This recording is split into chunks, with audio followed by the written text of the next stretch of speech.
At the only city in our country where a triple engine sarkar is possible. Modi ji at the center, Devendra Fadnavis at the state, and the BJP mayor and BMC.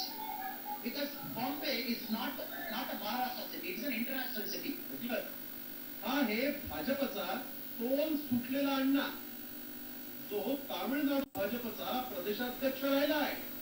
या भाजपच्या तामिळनाडूच्या माजी प्रदेशाध्यक्षाने आपल्या अक्कलेचे तारे तोडत केवळ आणि केवळ सत्ता मिळवण्यासाठी आपल्या 106 हुतात्म्यांचा अपमान केलाय.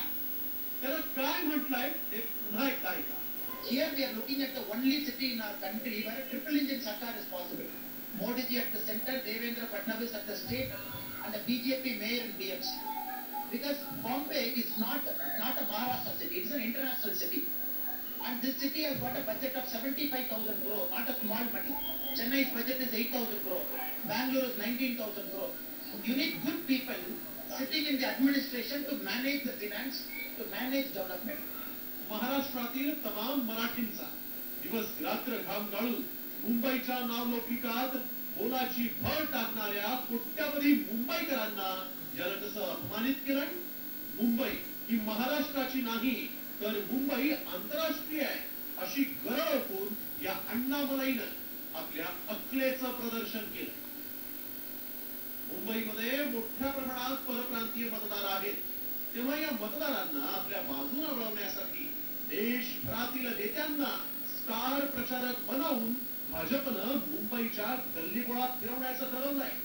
तेव्हा मुंबईत तेजिंदर सिंग तिवाना या उमेदवारासोबत मत मागत फिरणाऱ्या या अण्णानं हे वक्तव्य केल्यानंतर राजकीय वर्तुळात तीव्र पडसाद उमटले.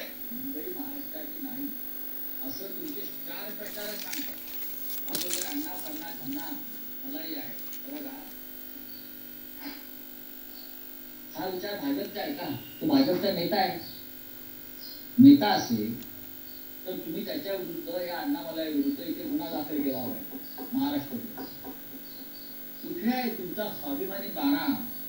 हे धनुष्यबाण ज्याने घेऊन चोरलाय किंवा जे शिवसेना म्हणून मिळवतात का त्यांच्या तोंडामध्ये आता गोळा बसलेला आहे कापडाचा?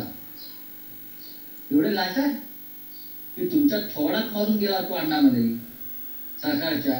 आमचा आम्ही बघू आम्हाला काय करायचं. निवडणुकीच्या प्रचारात मतांसाठी नेत्यांकडून अनेक प्रलोभनं दाखवणारी वक्तव्य करण्यात येतात.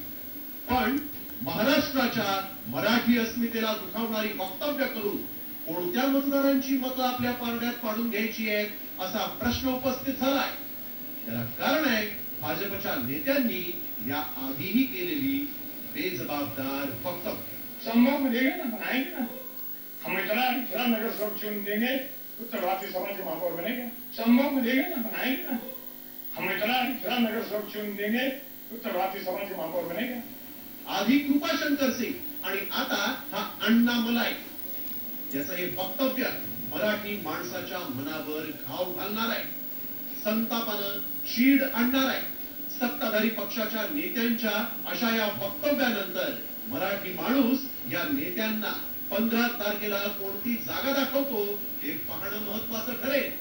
ब्युरो रिपोर्ट, साम टीव्ही मराठी.